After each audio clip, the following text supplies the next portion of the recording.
우리가 알거니와 무릇 율법이 말하는 바는 율법 아래에 있는 자들에게 말하는 것이니 이는 모든 입을 막고 온 세상으로 하나님의 심판 아래 있게 하려 함이라.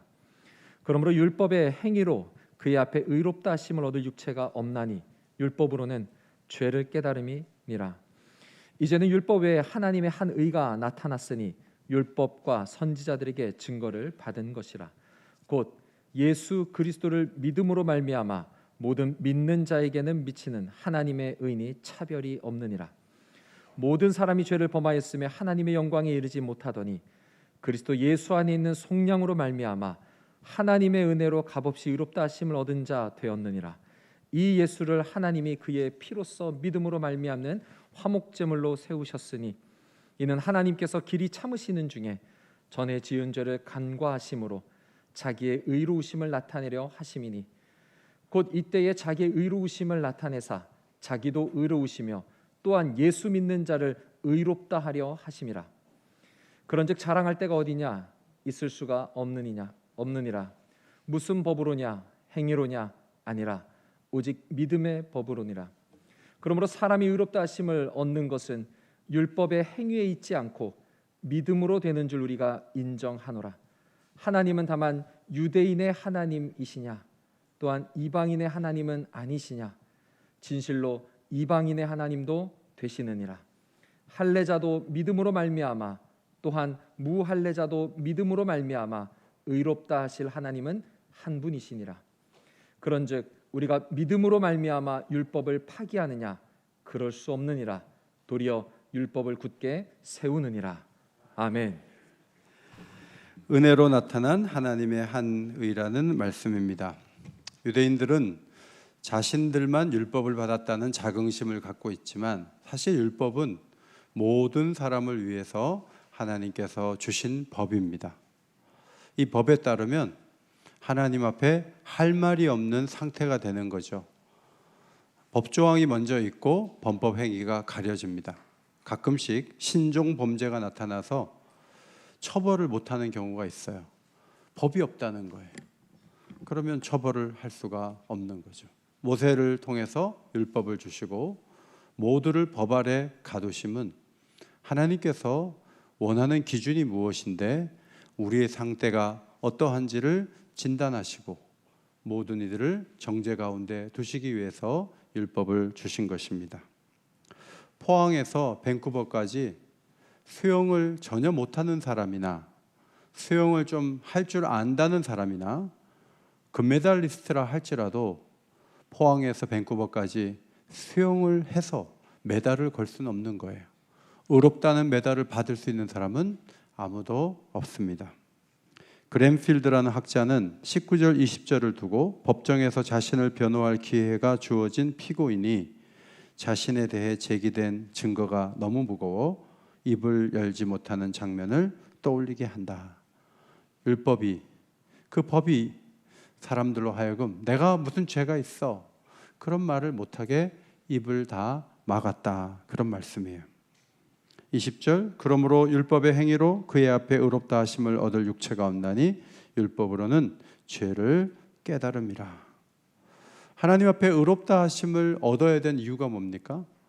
하나님과 소통해야죠. 하나님이 만드신 땅 위에 살면서 그분이 주신 공기를 마시고 그분이 주신 생명을 가지고 살면서 하나님하고 안 통하면 얼마나 답답하겠어요. 하나님하고 통하고 그분의 지원을 받기 위해서는 의롭다 하심을 얻어야 돼요. 그래야 거룩하신 그분과 소통할 수가 있는 거예요. 그런데 뭔가 잘 살아서 그분을 기분 좋게 해가지고 하나님 마음에 맞아서 하나님 앞에 나갈 수 있는 사람이 있는가? 없다는 거예요. 율법을 보면 내가 또 범죄했구나. 그것을 깨닫는 기능밖에 없는 것처럼 보이는 거죠. 28절 그러므로 사람이 의롭다 하심을 얻는 것은 율법의 행위에 있지 않고 믿음으로 되는 줄 우리가 인정하노라.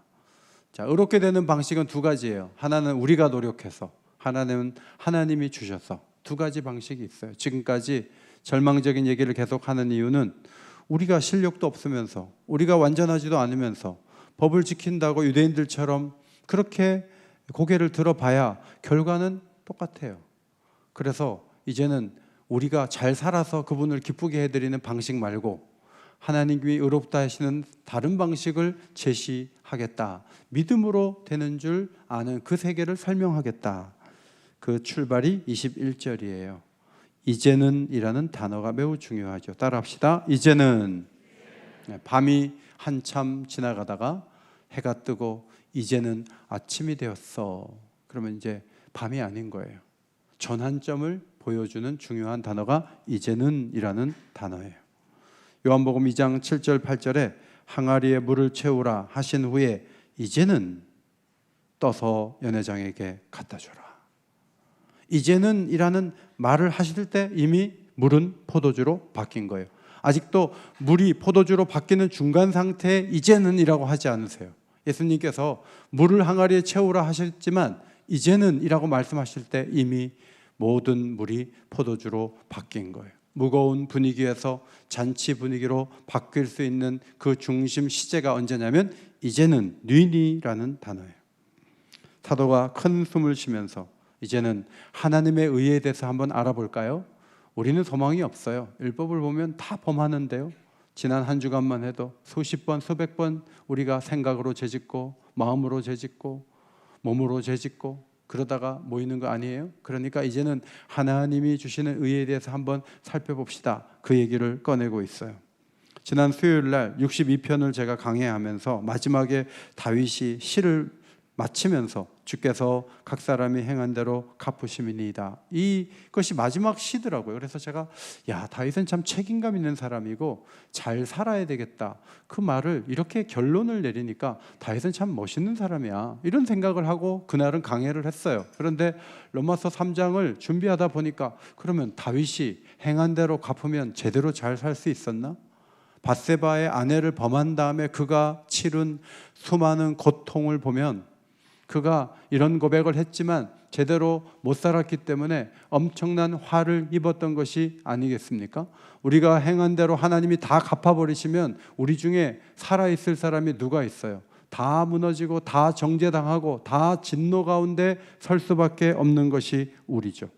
물론 우리도 잘하는 것 있어요. 그러나 한 번만 잘못하면 불의한 자가 되는 거예요. 설교 준비를 하다가 우주선이 떠올랐어요. 여기에 이 사람은 우주 미아가 되는 사람이에요. 떨어져 나가는 거예요. 한 번이에요. 한 번 실수했는데 그냥 우주 미아가 되는 거예요. 우리도 마찬가지예요. 잘 살다가 어느 날 누군가 추행했다. 어느 날 무슨 문제가 생겼다 하면서 추락하는 사람들이 우리 주변에 너무너무 많은 거예요. 추락하는 사람은 큰 일을 버려놓고 신문에 나는 것이지만 우리는 한 번도 죄를 범하지 않고 하나님 앞에 계속 의롭다고 고개를 들고 살 수 있는 사람들인가요? 우리는 어제도 넘어졌고 오늘도 넘어지고 내일도 넘어질 사람이 아닌가요? 그런 인간이 하나님 앞에 어떻게 의롭게 되어 앞으로 나갈 수가 있겠습니까?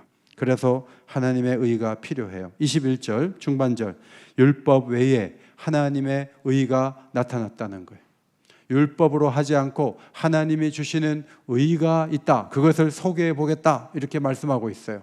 4가지 특징이 있어요. 첫 번째, 율법과 선지자들에게서 증거를 받은 하나님의 의예요. 따라합시다. 율법과 선지자들에게서 증거를 받았습니다.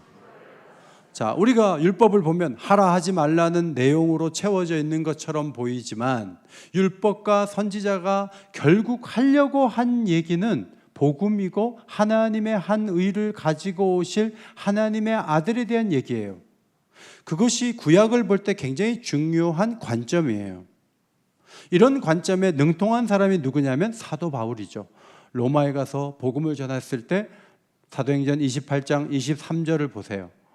바울이 아침부터 저녁까지 강론하여 모세의 율법과 선지자의 말을 가지고 그다음 누구에 대해 권했다고요? 예수님에 대해 권했대요. 율법과 선지자의 핵심이 예수님이라니까요. 우리가 구약을 볼 때 예수님 얘기 안 나오던데, 어렵던데, 하지 말라 복잡한 제사제도나 있지 거기 어디 예수님이 있어요? 여러분, 성전 그 모든 제도 자체, 성전 건축 자체, 5가지 제사 자체 계속 예수님 얘기가 나오는 거예요. 그 중심은 예수님이에요.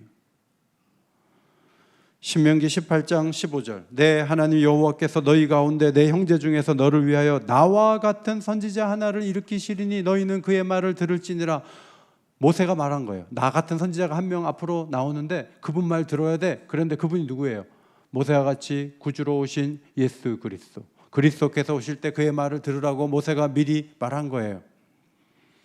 이사야 53장 11절 나의 의로운 종이 자기 지식으로 많은 사람을 의롭게 하며 또 그들의 죄악을 친히 담당하리로다.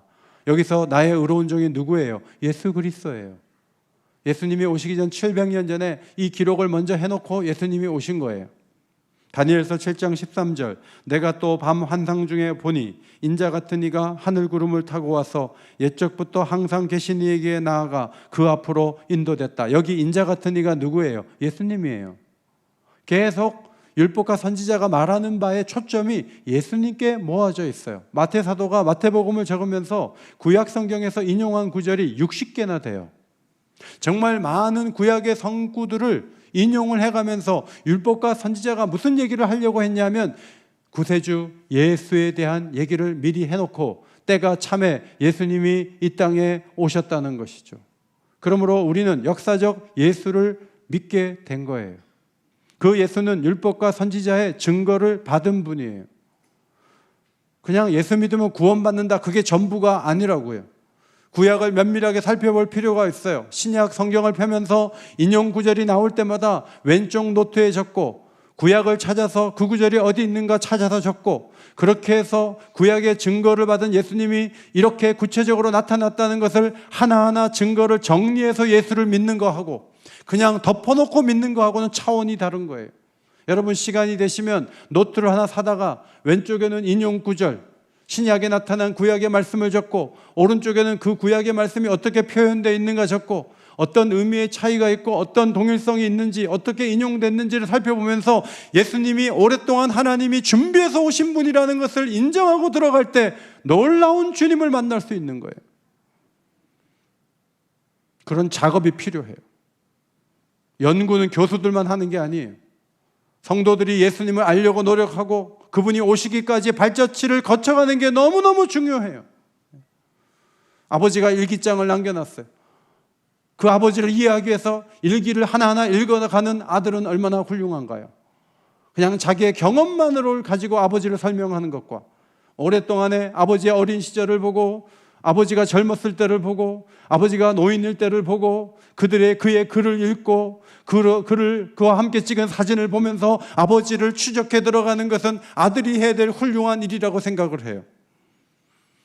하나님께서는 오래전에 율법과 선지자를 통해서 예수님 보내주시겠다는 약속을 하신 거예요. 그래서 그 증거를 더듬어 갈 때 그것이 여러분에게 기쁨이 되기를 주의 이름으로 축원합니다. 그것이 우리의 과제고 우리에게 기쁨이 될 수 있어요. 두 번째는 차별이 없다는 거예요. 따라합시다. 차별이 없느니라. 믿음으로 하나님의 의를 얻는 거예요. 거기에 차별이 없다는 거예요. 어떤 사람은 자기가 능동적으로 마음의 문을 열고 예수님을 모셨다고 생각해요. 그러나 믿음은 주어져요. 하나님의 의가 나타난 거예요. 나타난 걸 본 거지 내가 의를 만든 게 아니에요. 그러므로 이 일에 유대인이나 이방인이나 차별이 없어요. 저는 유튜브에서 What is the Lamb? 이라는 이 찬양 한 번씩 들어요. 어린 양이 존귀하시다는 거예요. 어제 보니까 이 영상 얼마나 봤나, 옛날에 찍은 영상인데 5천만 회 정도 돼요. 엄청나게 많이 봤어요. 저도 이 영상을 보거든요. 여기 보면 흑인들이 많아요. 한 교인의 3명 중에 2명이 흑인같이 보여요. 흑인들은 의롭게 되려면 더 많이 일을 해야 되나요? 더 많이 헌금을 해야 되나요? 동양인도 보여요. 중국 사람은 더 어려운 과정을 이수해야지 의를 주나요? 그렇지 않다는 거예요. 믿음으로 누구든지 동일하게 의롭게 해주시는 방식은 차별이 없다.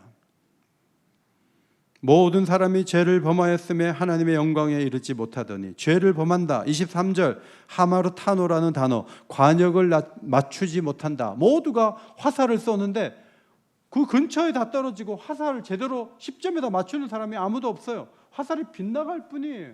아무도 하나님이 원하시는 기준에 도달할 수가 없어요. 백인들은 쉽게 도달하고 흑인들은 어려우냐? 그렇지 않아요. 아버지가 목사인 자녀들은 쉽게 의를 얻을 수 있고, 아버지가 불신자하면 어려우냐? 그것도 아니에요. 목사의 자제들 중에 하나님 없다고 생각하고 말하는 사람도 적지 않게 있어요. 모두가 다 죄인이에요. 그러므로 하나님이 주시는 방식이 모두가 필요하고, 하나님이 주신 의를 덧입어야 의롭게 되는 것이 가능한데, 그 일에 차별이 없다고 말씀해 주셨습니다. 세 번째 특징, 은혜로 값없이 주어진다는 거예요. 따라합시다. 은혜로 값없이. 세 번째 특징이에요. 하나님의 의의 세 번째 특징, 은혜로. 자, 은혜로 값없이 이 단어를 표현하는 세 가지 개념을 24절과 25절에서 설명해 주고 있어요. 첫 번째는 속량이에요. 따라합시다. 속량. 잘 안 쓰는 단어예요. 아폴리트로시스라는 단어예요. 헬라어로 속전을 내어 벗어나게 했다, 벗어나게 한다, 그런 뜻이에요. 그 의미가 노예로 있는 사람의 돈을 주인에게 주고 그 사람을 사는 거예요. 그리고 자유를 주는 거예요. 노예가 한 건 없어요. 돈을 내준 거예요. 이런 방식은 우리 집에도 많이 있죠. 아이들하고 밥을 먹으러 비싼 데 갔다고 해도 아빠가 돈을 내면 애들은 자유롭게 나갈 수 있는 거예요. 자기가 돈을 안 내도 내주는 사람이 있잖아요. 범칙금이 너무나 많이 나와서 힘겨워하고 빚을 내야 되나 하는데 삼촌이 그 얘기를 듣고 돈을 다 내줬어요. 그러면 떳떳한 거예요. 이것이 속량의 축복이에요. 이것이 은혜예요. 하나님이 우리에게 주신 은혜는 여기서 정점을 이루는 것이고, 하나님이 주신 은혜의 기준이 되는 부분이 바로 이 부분이에요. 그래서 많은 사람들이 그 은혜를 노래했어요. 그네가 내게 족하네, 그네가 족하네, 이 괴로운 세상 지날 때 그네가 족하네. 넘친다는 거예요. 뭐 원하는 만큼 돈이 들어오고 막 애들도 잘 되고 병도 없고 뭐 그런 쪽의 의미가 아니에요. 속량을 생각할 때 그런 거예요. 하나님 앞에 설 수 없는 내가 하나님이 받아주시는 사람이 된 것, 속량의 은혜가 족하다는 거예요. 노회선 선장을 하다가 예수 믿고 찬송시 지은 그 가사 가운데 하나가 305장 1절이죠. 나 같은 죄인 살리신 주 은혜 놀라워 잃었던 생명 찾았고 광명을 얻었네. 이 찬송 부르면서 감격이 없는 그리스도인은 다시 한번 자기의 삶을 점검해 봐야 된다. 눈물 없이, 감격 없이, 그 은혜가 얼마나 놀라운지 모르고 그냥 화가 난 모습으로 살아가는 것은 얼마나 마땅하지 않은 모습인가. 우리는 그 속량의 은혜가 없었다면 우리는 영원한 벌에 처해질 수밖에 없고, 우리에게는 그 어떤 소망도 없어요. 죽음의 그늘 아래서 죄책감을 가지고 살아갈 수밖에 없는 것이 우리들이에요. 그런데 속량의 은혜를 주신 거예요. 다 돈을 지불해 주시고 우리를 자유케 하셨어요. 저는 여러분의 얼굴 표정에 그 자유가 나타나기를 주의 이름으로 축원합니다. 네. 우린 자유로워요. 두 번째는 화목제물이라는 단어예요. 필라스테리온이라는 단어는 법궤의 덮개를 말하는 거예요. 속죄의 날 제물의 피가 뿌려지는 곳이 시은소, 법궤 뚜껑이에요. 법궤 안에는 여러분이 잘 아는 것처럼 세 가지 물건이 있어요. 하나는 아론의 쌍난 지팡이예요. 리더십에 대한 저항과 범죄, 그것을 떠올리게 해요. 두 번째는 십계명 돌비예요. 금송아지 사건을 떠올리게 해요. 세 번째는 금 만나 항아리죠. 만나 항아리. 이것은 늘 만나에 대한 말씀을 지키지 않는 백성들의 불순종을 떠올리게 해요. 금요일 날 이틀치 걷어라. 그러면 걷어야 되는데 토요일 날도 내리겠지 하고 가보니까 아무것도 없고, 평일 날 2배로 걷었다가 벌레 생기고, 사람들이 계속 그렇게 살았어요. 이 세 가지만 보면 하나님이 열이 확 나실 수 있어요. 그런데 그 위에다가 속죄일에 법궤 뚜껑에다가 피를 발라요. 위에서 보실 때 벗개 뚜껑이 보이는 거예요. 안에 있는 하나님을 진노하게 할 만한 물품은 보이지 않는 거예요. 이것이 바로 화목 제물이에요. 예수님의 피가 우리의 모든 죄를 가리워 주신 것을 믿으시기 바랍니다. 우리의 모든 죄를 가리워 주셨어요. 여러분이 아는 어떤 사람의 허물과 잘못이 있어요. 너무 그 사람의 허물과 잘못에 집중하지 마세요. 왜냐하면 피를 발라주신 사람이에요. 여러분도 그 피를 보고 그 사람을 너그럽게 보고 여러분이 자유로운 모습으로 살아가는 게 중요해요. 세 번째, 간과하심이라는 단어예요. 25절, 이는 하나님께서 길이 참으시는 중에 전에 지은 죄를 간과하심으로 자기의 의로우심을 나타내려 하셨다. 먼저는 길이 참았다 그랬죠. 길이 참다. 누가복음 9장에 보면 내가 얼마나 너희와 함께 있으며 너희에게 참으리오. 예수님께서 귀신 쫓는 권능을 주셨는데 너무너무 한심한 거예요. 그 권능을 쓰지도 못하고 눌려가지고 예수님 변화산 올라간 사이에 9명의 제자가 속수무책이에요. 예수님이 화가 나시는 거죠. 그래도 참으세요. 제자들을 바꾸지 않으세요.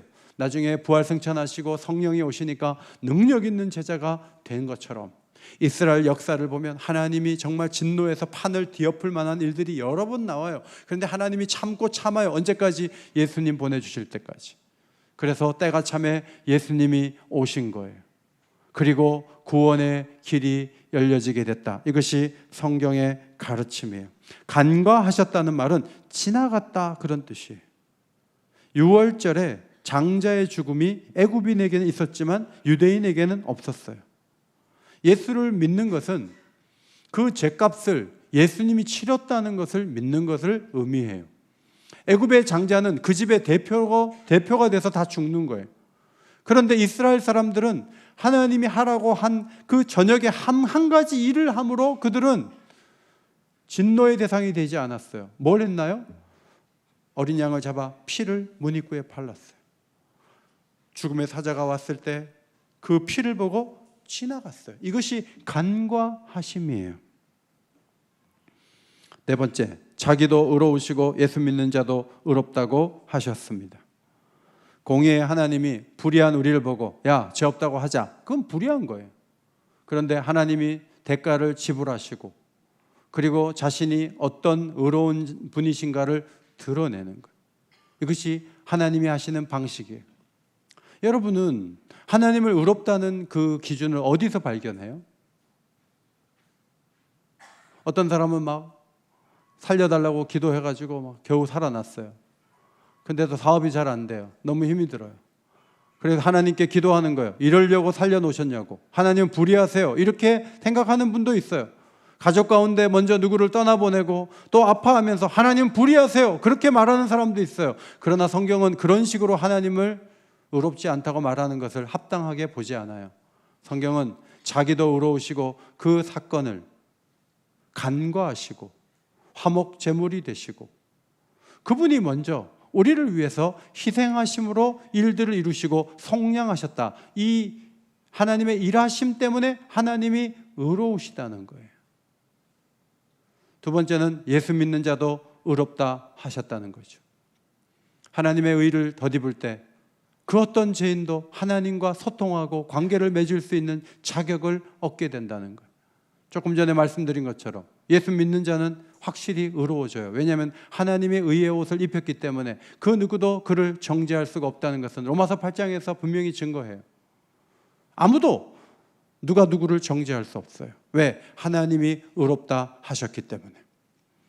우리는 약점을 봐요. 오랫동안 살다 보니까 성도들도 서로 긴 생활 속에 약점을 보고 허물을 봤어요. 그럼에도 불구하고 우리가 그들을 의롭게 여겨줘야 되는 이유가 뭐예요? 하나님이 의롭다 하신 것을 사람이 정죄할 수 없기 때문에 그래요. 오늘도 찬양한 우리 찬양대원들, 의로우신 분들이 찬양한 거예요.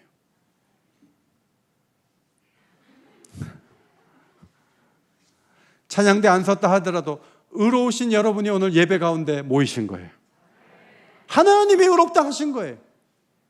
그러므로 당신 불의해. 당신 그렇게 해가지고 하나님 앞에 당신 어떻게 나가? 그러면 안 돼요. 하나님 앞에 회개하고 하나님이 죄를 씻어주면 우리는 의롭게 되었다. 이것을 믿음으로 고백하는 믿음의 가족들이 되시기를 바랍니다. 26절에 곧 이때 자기의 의로우심을 나타내사 자기도 의로우시며 또한 예수 믿는 자를 의롭다 하려 하심이라. 죄의 채무는 우리가 졌지만 채무를 갚는 것은 하나님이 갚으셨어요. 그래서 우리는 빚진 자가 아니라는 거예요. 그러면 우리는 어떻게 해야 되느냐? 27절 그런즉 자랑할 수 없느니라. 자랑할 데가 어디냐? 있을 수가 없느니라. 믿음으로 잘 된 거예요. 예수님 만나서 잘 된 거예요. 그러므로 모든 영광을 하나님께 올려드리는 우리 믿음의 가족들이 되시기를 바랍니다. 역사가 오래된 교회일수록 내가 여기 50년 다녔어요. 내가 30년 다녔어요. 내가 중요할 때 헌금했어요. 내가 밤새 기도한 것이 며칠인지 몰라요. 이 교회는 내 눈물과 땀으로 세운 거예요 라고 말할지 모르지만 그 뿌리는 믿음을 주셨기 때문에 그것이 가능했고 믿음에 대한 반응으로 나온 것이기 때문에 믿음으로 우리를 불러주시고 하나님의 의로운 자로 삼아주신 하나님께 영광을 올려드리고 하나님이 목적과 이유가 되는 것이 맞지, 우리가 그렇게 해서 내가 했다고 말하는 것은 그것은 안 되는 거예요. 교회 가운데 자랑할 것이 있다면 그 뿌리는 우리 하나님이신 줄 믿습니다. 여기 꽃꽂이 너무 예쁘게 잘했어요. 저는 지금 설교를 하기가 힘들어요. 장미 향기에 젖어서 설교하기가 힘들어요. 아름답게 참 몇 사람이 에스라 지체들 몇 사람 하고 아가페 와서 이렇게 오후 내내 이걸 하더라고요. 네. 아, 꽃이 너무 아름답게, 너무 꽃꽂이 잘했어요. 이렇게 칭찬할 때 그 자매들이 이렇게 말해야 돼요. 하나님의 은혜입니다. 그럼 예뻐요. 네. 제가 아니면 누가 하겠어요? 네. 그럼 곤란해요. 하나님이 하신 거예요. 하나님이 하셨습니다. 너무 이쁘고 고맙잖아요. 네. 사실 이 꽃을 누가 만든 거예요? 하나님이. 오늘 한 부부가 결혼 30주년 돈을 내가지고 이것이 장식된 거지만 그 두 부부의 그 돈은 누가 주신 거예요? 하나님이 주신 거예요. 그래서 모든 영광을 하나님께 올려드리는 게 맞아요. 우리가 자랑할 때 하나님을 자랑하기를 소원합니다. 오늘 산부 예배에 은혜를 주셨다면 그 은혜는 하나님이 주신 거예요. 통과대원들이 찬양이 좋아서 설교도 은혜로운지 아세요? 이러면 안 돼요. 하나님이 다 주시니까 하는 거예요. 그래서 우리는 늘 싱글벙글 해야 돼요. 왜? 하나님이 계시잖아요. 하나님이 돕고 계시잖아요. 하나님이 함께 하시잖아요. 웃어야 돼요. 기쁨은 명령이에요. 불신앙은 기뻐하지 않는 거예요. 하나님 때문에 기뻐할 이유가 너무 많아요. 자랑한다면 하나님만 자랑해야 돼요. 29절부터 30절은 이방인도 유대인도 할례자도 무할례자도 다 믿음으로 의롭게 된다. 유대인의 하나님 곧 이방인의 하나님이시다. 믿음만 강조된다. 우리 모두가 믿음으로 새로운 삶을 살게 됐다. 그 얘기를 하고 있어요. 31절 믿음으로 율법이 완성됐다는 거예요. 이 말씀 매우 중요하죠. 하라 하지 말라고 하면 없어졌으니까 우리 마음대로 살면 되겠네? 믿음으로 구원받았으니까. 그래서 이제 내 마음대로 사는 분들이 많아요. 그러면 안 돼요. 율법이 사라진 게 아니에요. 예수님이 오셔서 율법이 폐지된 게 아니에요. 율법을 완성하신 거예요. 너 8시까지 들어와. 아빠의 율법이에요. 율법적 명령이에요. 그런데 율법에 갇힌 아이는 8시까지 안 들어와서 야단을 맞거나 아니면 용돈이 깎이는 것 때문에 일찍 들어오는 거예요. 그런데 믿음으로 순종하는 건 뭐냐 하면 아빠가 내가 늦으면 걱정하실까 봐 일찍 들어오는 거예요. 그게 나한테도 유익하다는 걸 아는 거예요. 순종하는데 관점이 달라요. 그래서 율법을 원래 주셨을 때 벌벌 떨면서 벌 받을까 봐 노예 근성처럼 그런 근성을 가지고 살라고 율법을 주신 게 아니에요. 할 수도 있고 안 할 수도 있어요. 근데 하는 게 좋다는 걸 안다니까요. 주일날 예배를 드릴 수도 있고 안 드릴 수도 있어요. 뭐 한 번 빠진다 그래서 막 어려운 일이 막 일어납니까? 뭐 그렇지도 않아요. 그래서 지금 몇 달째 안 나오신 분들 한번 전화해 보세요. 여전히 잘 걸어 다니고 계세요. 아무 문제가 없다고요.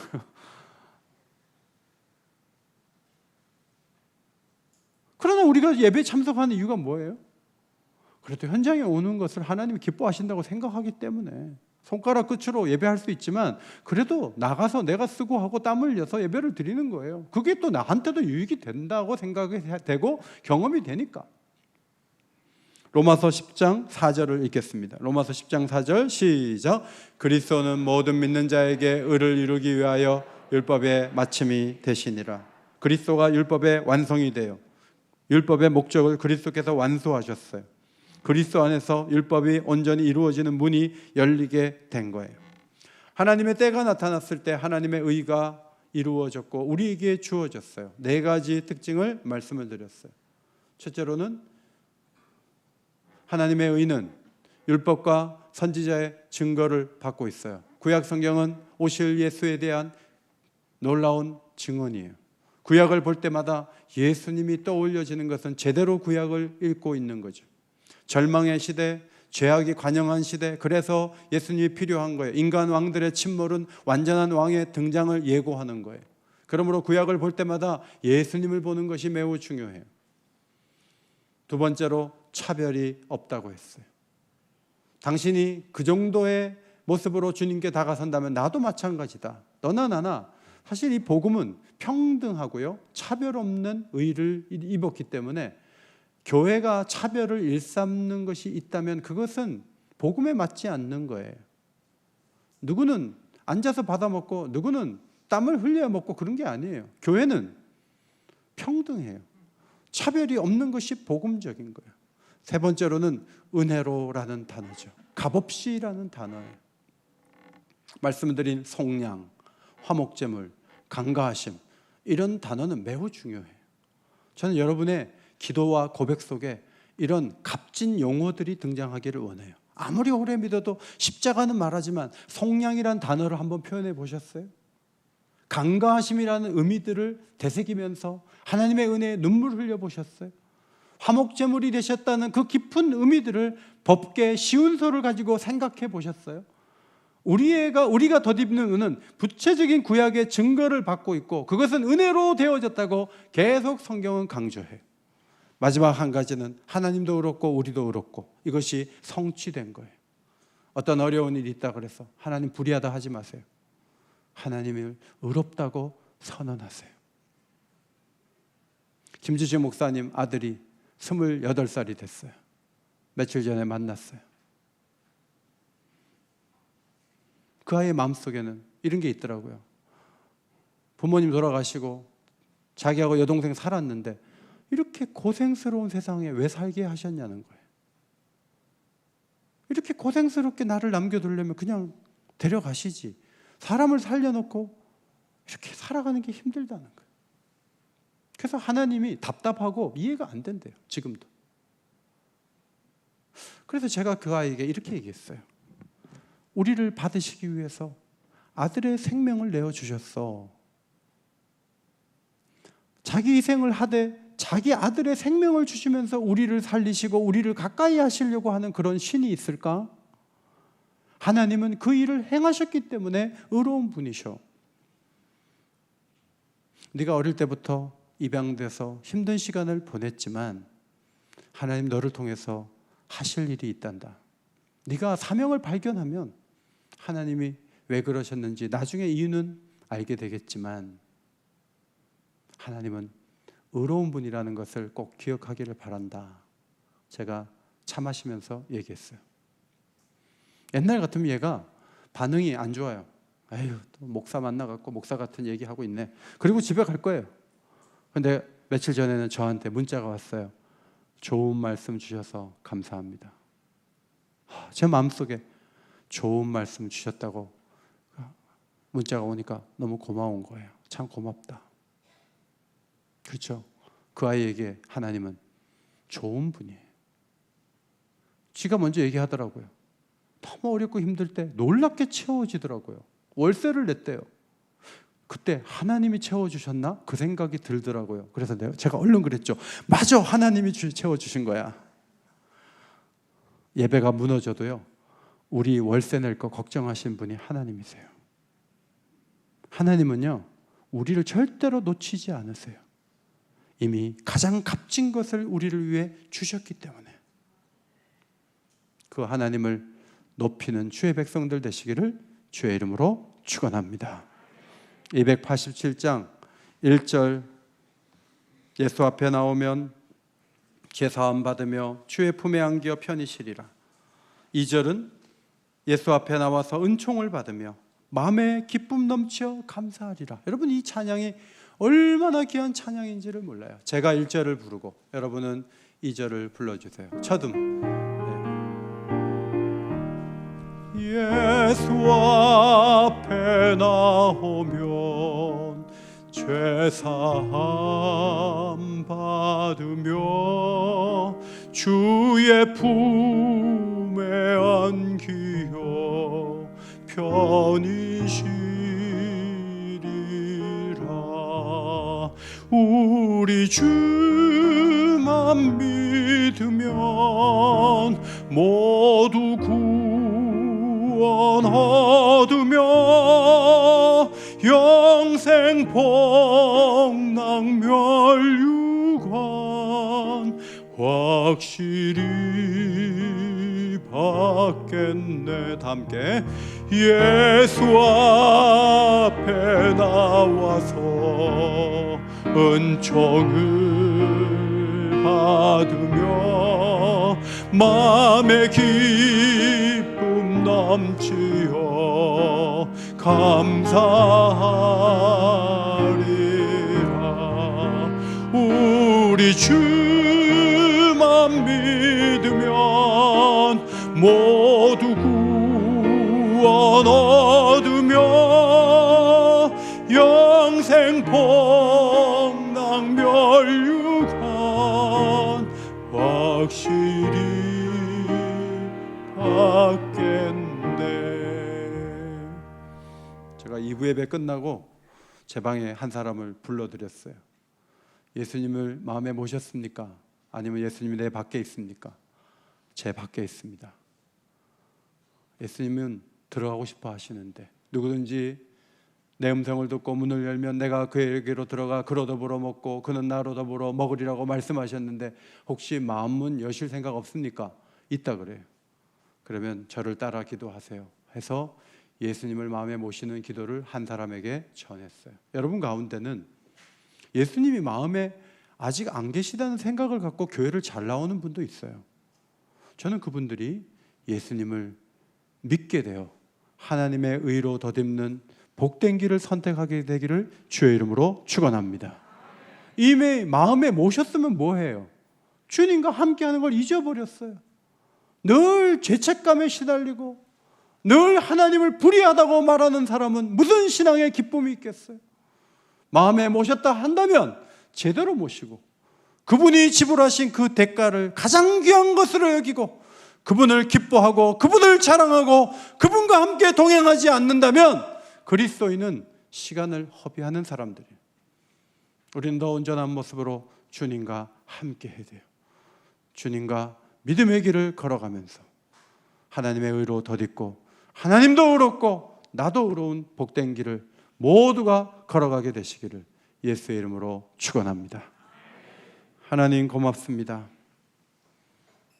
하나님께서 우리에게 의를 덧입혀 주신 이유는 우리와 소통하고 교제하고 우리를 도와주시기를 기뻐하시기 때문입니다.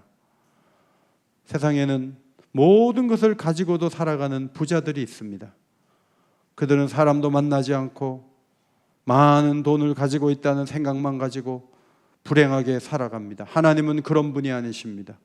자신의 권능과 지혜와 능력과 소망을 절망에 처한 우리에게 나누어 주기를 기뻐하셔서 예수님을 보내주셨고 예수님이 화목제물이 되어서 우리로 하여금 하나님께 나아갈 수 있는 의를 덧입혀 주셨나이다.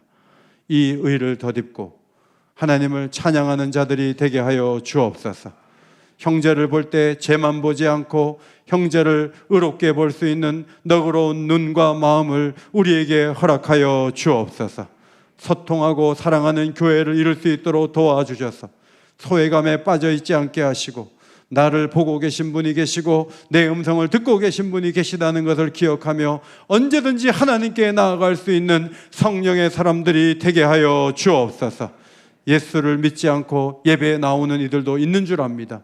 예수를 나의 구주로 모시게 하여 주옵소서. 예수님을 사랑하는 자로 살게 하여 주옵소서. 담대하게 믿음으로 살아가도록 우리 모두를 능력의 손으로 붙잡아 주옵소서. 예수님 존귀하신 이름으로 기도하옵나이다. 아멘.